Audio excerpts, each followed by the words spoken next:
আসসালামু আলাইকুম ভিউয়ার্স। আজ আমি আপনাদের সাথে শেয়ার করব কবুতরের কোরমার রেসিপি।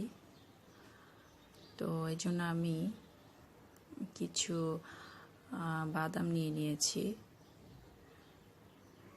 দেখতেই পাচ্ছেন সব কিছুই সামান্য সামান্য পরিমাণে নিয়ে নিয়েছি, অল্প অল্প করে। তো এগুলো আমি ব্লেন্ড করে নিব। সাথে 1 কাপ পেঁয়াজ ব্লেন্ড করে দিব আমি এতে।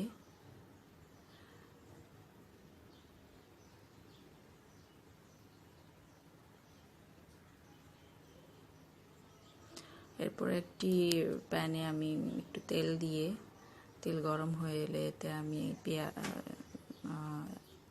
তেজপাতা, তারপর সামান্য গরম মশলা, যেহেতু কোরমা এখানে আমি গুঁড়া মশলা ইউজ করব না,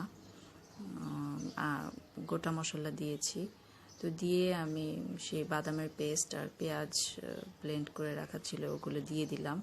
এগুলো ভালোভাবে ভেজে নিব যতক্ষণ এগুলো থেকে একটা সুন্দর স্মেল আসবে। তো তারপরে এতে প্রায় 1.5 টেবিল চামচ পরিমাণ আমি আদা রসুন দিয়ে দিয়েছি। এবার এগুলো নেড়ে চেড়ে ভালো করে কষিয়ে নিতে হবে। তেলে সামান্য ভেজে এতে সামান্য পানি অ্যাড করব।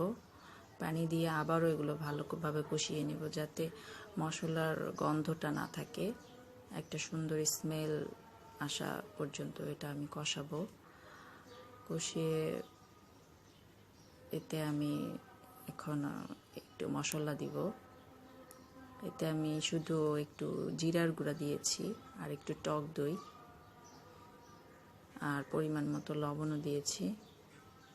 এতে আমি কাঁচামরিচ ব্লেন্ড করে দিয়েছি। কাঁচামরিচ ব্লেন্ড করা ছিল আগে, তো সেটাই ইউজ করেছি।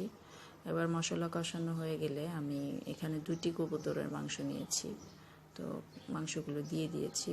এবার মাংসগুলো ভালো করে নেড়ে চেড়ে আবারও অনেকক্ষণ কষিয়ে নিব। ঢাকবো না, এখন ঢাকনা ছাড়াই কষিয়ে নিব। তারপর এতে আমি 1 কাপ পরিমাণ দুধ দিয়ে দিব। দুধ দিয়ে এই দুধেই আবার অনেকক্ষণ কষিয়ে নিব।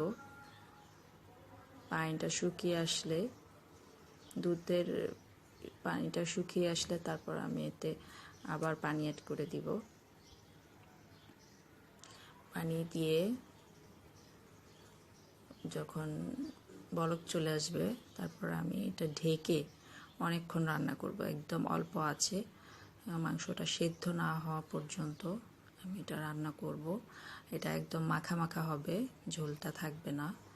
মাখা মাখা হয়ে এলে আমি একটা বাটিতে বেড়ে নিয়েছি। দেখুন হয়ে গেছে আমার কবুতরের কোরমা। আশা করি সবার ভালো লেগেছে। ভালো লাগলে আমার চ্যানেলটিকে সাবস্ক্রাইব করবেন।